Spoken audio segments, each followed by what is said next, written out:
are living your story right now, in this moment. You know, no two stories are alike. We are all unique. We all have a different lens through which we see the world. We all have something to contribute, to share, to be.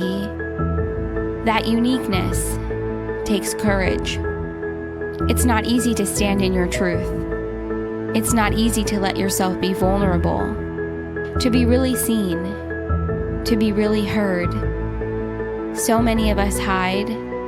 So many of us stay hidden. So many of us make the choice to step forward, to own who we are, to own our stories, to share our voice. The tide is turning. We're moving into a space of deeper vulnerability, courage, authenticity, and love. We're moving closer to greater self-love, self-acceptance, honesty, and empowerment. To get there, to get to that space, means we have to authentically share who we are. It means we have to authentically show up as our true selves. The magic is in sharing who you are. The magic is in sharing your story. That's where this series comes in. Own your voice. Love yourself. Stay true to your story. Dive deep into your vulnerability. Shine in your authenticity. Once you do, there's no stopping you. Stay honest. Stay brave. Stay true to who you are. Welcome to Seek the Joy podcast, the power of storytelling.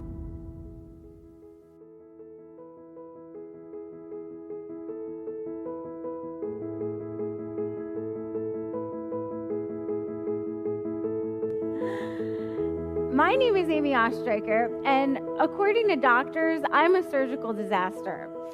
At 18 years old, I thought I had my life pretty figured out. I was going to go to college, then Broadway, then change the world. That April, we had our big annual Passover Seder, and I started to get a stomach ache, and it didn't go away. So my dad decided to take me for an x-ray just in case it wasn't the matzah. And that's the last thing I remember. My stomach actually exploded from a blood clot, literally hitting the ceiling of the operating room. Both my lungs collapsed, and I almost died. When I woke up from a coma months later, doctors told me that I had no stomach anymore. I couldn't eat or drink, and they didn't know when or if I'd ever be able to again. What do you say to that? I was devastated, but mostly confused, like I had woken up in someone else's life. I even remember Googling, how do I find myself? And where did I find myself? 8 months later, I was finally discharged from the hospital. So I had this fantasy that on the day I was finally discharged from the hospital, I'd be all dressed up, have no medical bags attached to me, skip out the door, grab a burger on my way out, and waltz back into my old life. Except my waltz partner was my IV pole, and burgers don't go down so well without a digestive system. My parents felt like we needed a new beginning after this, so they surprised me with a new house. The house was bare. No memories of my old life, like my life before the coma, had never existed. Buying a house, was it for me or them? Who was I now, and what was this body covered in adhesive, plugged into machines, leaking out of openings I didn't even know I had? The only good part about an empty house was an empty fridge. Thank God there was no food in the house. Until a family friend came over and brought us a dozen bagels, some whitefish salad, and a schmear. And I just remember standing over the counter, picking the poppy seeds off of a bagel, carving out its doughy insides with my fingernails, and making that crust feel as hollow as I felt inside. And after I had mutilated this poor mound of dough, this evil thing that threatened to kill me if I even attempted to eat it, I didn't know what to do with myself. I was hungry for a purpose and food. I wanted spiritual fulfillment, to find God again, but I give them up in a heartbeat for a hunk of steak. Instead, I had what my dad called my nightly pina colada cocktail, which was actually a 3-liter bag of milky white IV vein food that I'd have to carry around in a purse for 16 hours a day, in addition to a feeding tube in a backpack. My parents were heartbroken that I couldn't eat, so they rid the house of all food. My dad would actually come home from work and hide in the garage eating his eggplant parmesan. But my sense of smell at that time was superhuman, so I was definitely on to him. I missed having contact with food. What people don't understand is that seeing food, smelling it, even playing with it gave me some kind of vicarious satisfaction. In the hospital, all the kids who couldn't eat were always the ones who wanted to play in the toy kitchen. We're obsessed with what we can't have. So I was going crazy with no food in the house. Even if I can't eat it, can I at least hold a potato or smell an orange? Not being able to eat was difficult, but not being able to drink, especially in the heat of summer, was just torture. After a full year of not even an ice cube, I was finally allowed to drink clear liquids. Heaven. 2 ounces of water the first week, then 4, then 6. I couldn't wait to take my very first sip of water with the tiniest straw I could find. I took a sip, and then I remembered that water didn't taste like anything. Then I started to have a little fun with fluids. Since I didn't have a working digestive system yet, the surgeons actually created an opening in my neck, so anything I drank went through the opening and into a little bag. I would try to drink different colored juices based on what I was wearing so my bag would match my outfit. For Halloween, I drank cherry red Kool-Aid, and then I took the bag off, and as the red liquid spewed from my neck, I said, "Do not be afraid, I'm a vampire!" Ah! I think I was the only one that got a kick out of that. All this time, I was unable to eat a thing. Day after day, week after week, month after month, I waited patiently. It wasn't until 2 years after that I was finally allowed to eat, thanks to a 19-hour surgery and 3 shifts of nurses and doctors. As I was recovering, every other person came up to me and said, "Oh, hey, I worked on you. Oh, I worked on you too." I'm a celebrity. But healing was not a straight path.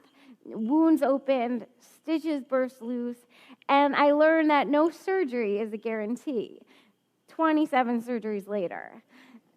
My parents have this tradition that whenever I'm discharged from a surgery at the hospital, we go to the nearest mall to celebrate.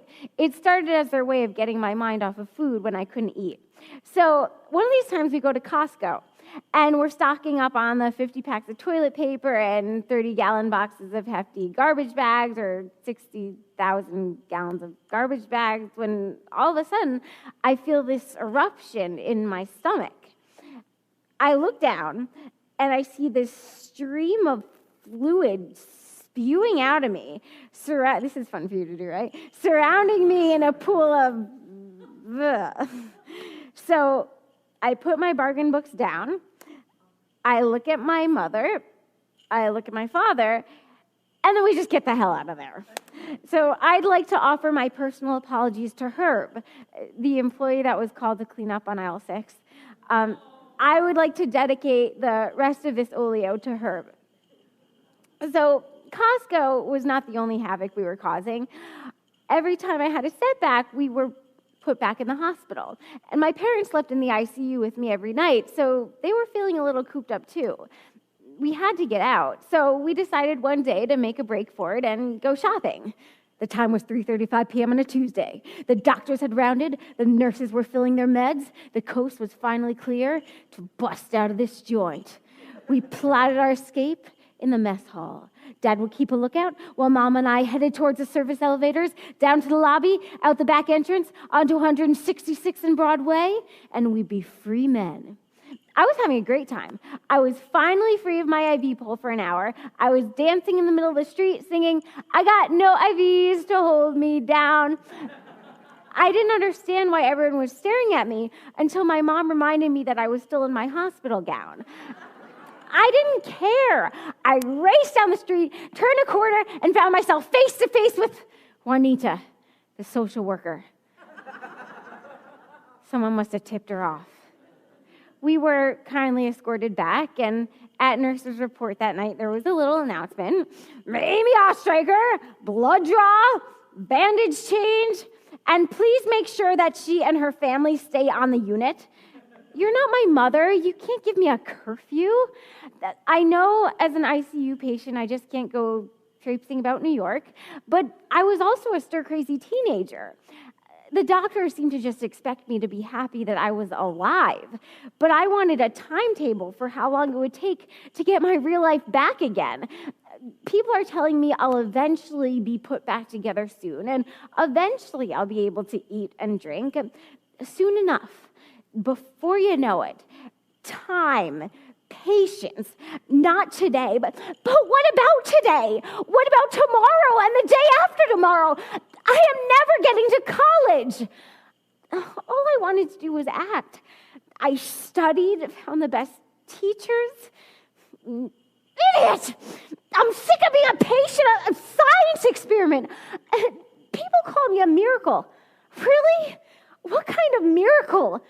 People look at me like I'm a freak in a sideshow.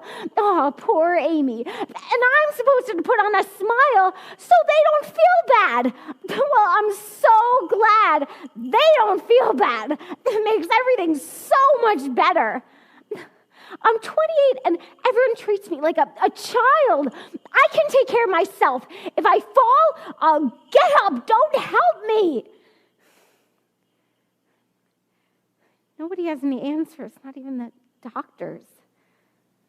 I thought my parents knew everything. They can't even help me. This sucks. I wish I was. Then I found a quote. Everything will be okay in the end.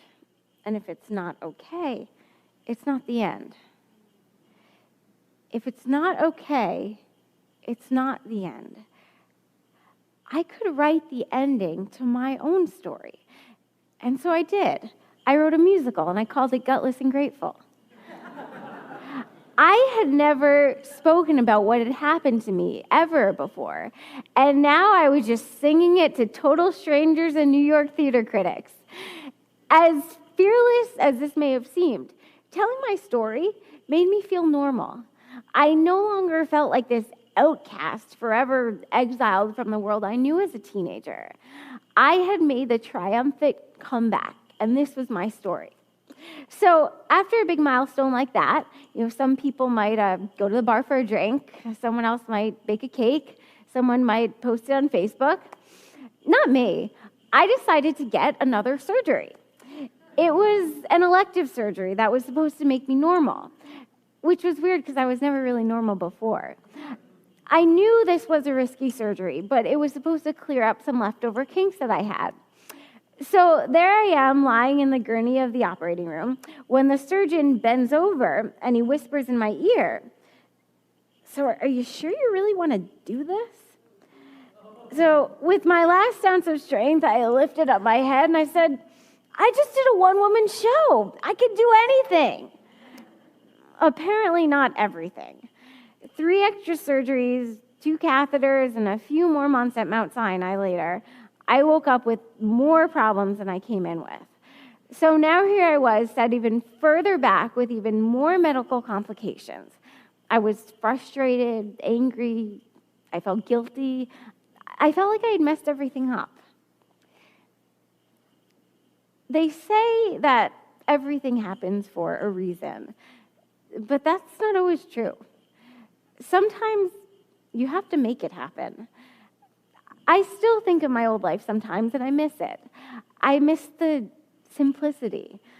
I look back at old photographs, and I see the joy and innocence that was in my eyes. I know I can't be 13 again. I can only be the best 28, I can. But sometimes I do wonder what my life would have been like if this had never happened. This is not the life I planned for myself, but does anyone's life ever work out exactly how they plan it? I was led astray and hurt, taken apart and put back together, but differently. But my passion never went away. I kept my hunger alive. And now I know that my role in life is to still be that same performer I always wanted to be when I was 13. But now with an even greater gift to give, a story to tell. Thank you.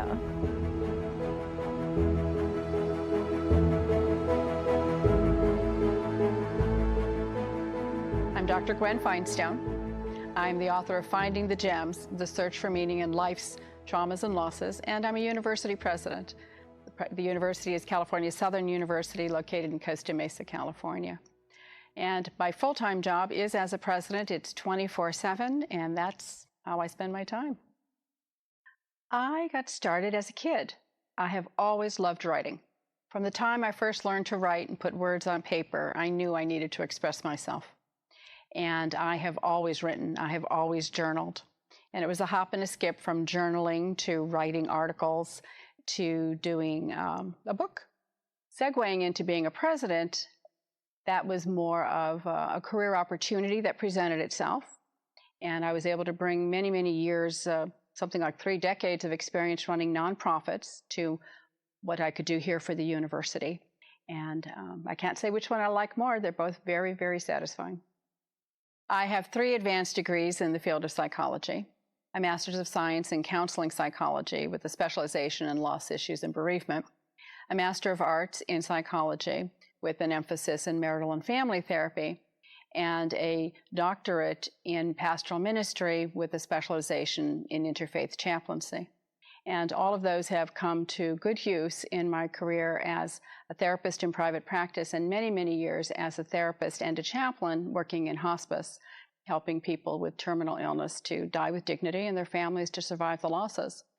So all of that comes together in the form of the book as well, because the book covers loss issues of all sorts. We always tend to think of death as being the loss issue. It might be the biggest one in most people's lives, but divorce is a loss issue, trauma is a loss issue. Certainly separations in families are loss issues. And then all of that comes to play here in my role as a university president, because I have a deep understanding of people and have created programs to help motivate them, help them grow.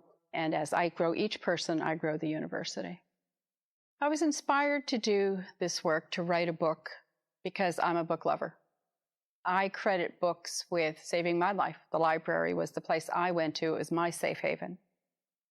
And to be able to write a book that could help others was my motivation.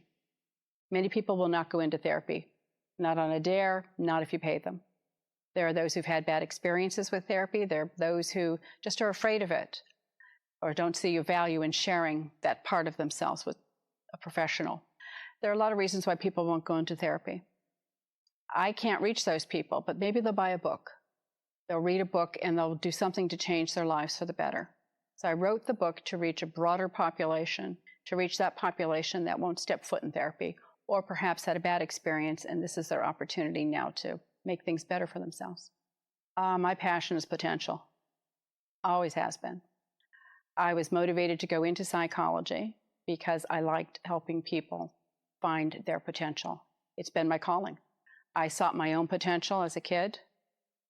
As a kid, I helped other people find their potential. As an adult, psychology was the place to do that. Oftentimes you ask people why they go into the field of psychology, and they'll say, I want to help people. To which I say, become clergy, become a social worker. For me, it has been to help people find their potential, because if I can help you get past all that clutter, all that emotional stuff that's in the way, all the pain, all those walls that are between you and your real self, you can find your potential and make it happen. And your life can be amazing. For me, in order to feel joy in life, I have to be of service. I need to fix things. I need to help. I need to prepare others to reach their potential, help them manifest who they are. So for me to feel joy in life, to feel that I'm here for a reason and to have a sense of purpose around it, that is what I need to do every day, whether it's for employees, patients, or the clerk at the store who's in a bad mood or looks like this is not where she wants to be that day. I feed myself other ways. I feed myself through watching sunsets and all those other examples, Victorian teas and fun things like that, spending time with women friends. It gives me great satisfaction to see an employee go from one position to the next, or to see a patient move from one problem to success. They're sure they would never find love, and now they have it. Another source of joy for me has been love. I've been very blessed to be loved by 3 incredible men, and I don't take that for granted. I was born with intention. I know that. My soul spoke to me as a young child. I had the intention from the beginning. I knew that I had to manifest my own potential, and my purpose in being here was helping others to do the same. So the intention in every day is make a difference. It's just that simple. I don't think I need tools and resources to stay mindful and grounded. For me, it's more a matter of commitment to why I was put here in the first place. What I do struggle with, and perhaps this is an answer that helps others, is sometimes I'm too much with the world. From time to time, the world gets too ugly. It gets too serious. There's too much harshness, and I need to separate. And I just go to a quiet space. Maybe it's a dark, quiet room. Maybe it's sitting out and having tea with a friend. But I will oftentimes just need a little space for me, pull my little broken pieces back together again. And then I go back out in the world and do what I was sent here to do and make a difference. And I'm ready. It's like, okay, bring it on. I'm ready for you. I dream of a world in which children can grow up in their own homes in safety. But until then, I'll have to be content with being someone who can make a difference in the lives of others, helping them to find their potential and manifest it and have the lives that they want to have. This book afforded me the opportunity to learn something very important about myself. And it wasn't in the writing of the book. It was actually in the promoting of the book. Writing the book, I was filled with passion and the vigor of putting my words on paper and trying to do it in such a way that would be accessible to others. The promoting of the book brought up something else entirely. What the promoting of the book brought up was a loss of anonymity. I was going to have to go out into the world and tell my story. But more importantly, I would need to tell my story, or my story would be known to everyone in this university and all my peers and colleagues. And in that moment, I realized I felt a reticence, a kind of an embarrassment. And I had to look at that, because I'm not just a therapist to others. I must be my own best therapist if I'm truly going to help them. So I looked at that and realized that it wasn't embarrassment I felt. That was just what was masking a bit of shame. There was still shame. At 64, there was still shame. After all the therapy, after all the years of hard work, there was still some shame. I was still owning that experience.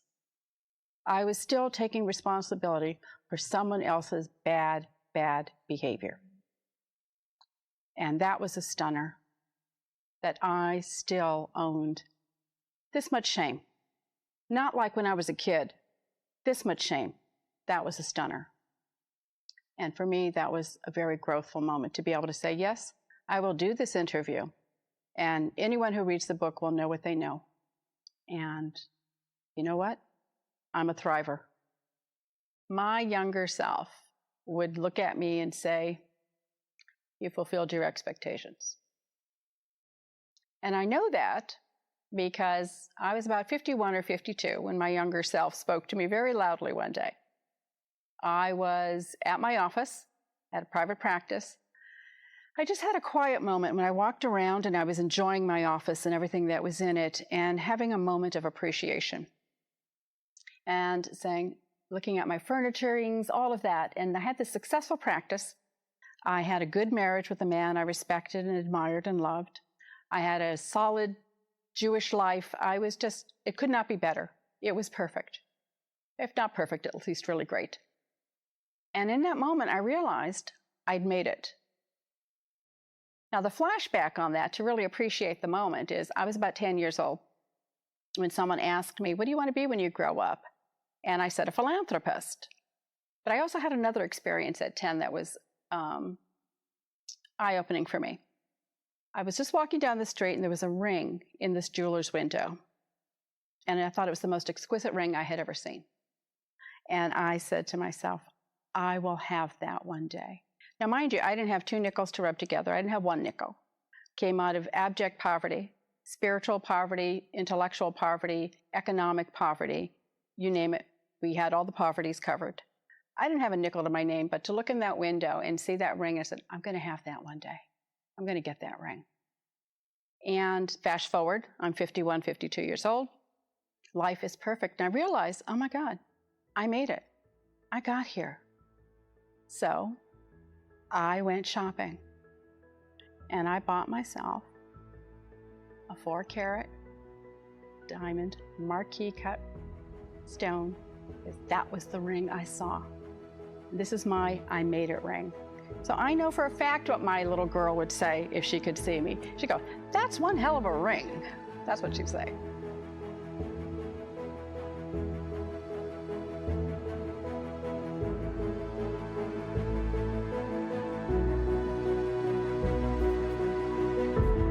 Our next story comes from Makayla Cooper. My story started when I was 17 years old. My son's father, my first love, had cheated on me. I was so distraught. I hated myself, and I started to look for love and validation in a man, instead of first loving myself. A year after I was cheated on, I found a man who was very charming. He promised me a lot of things.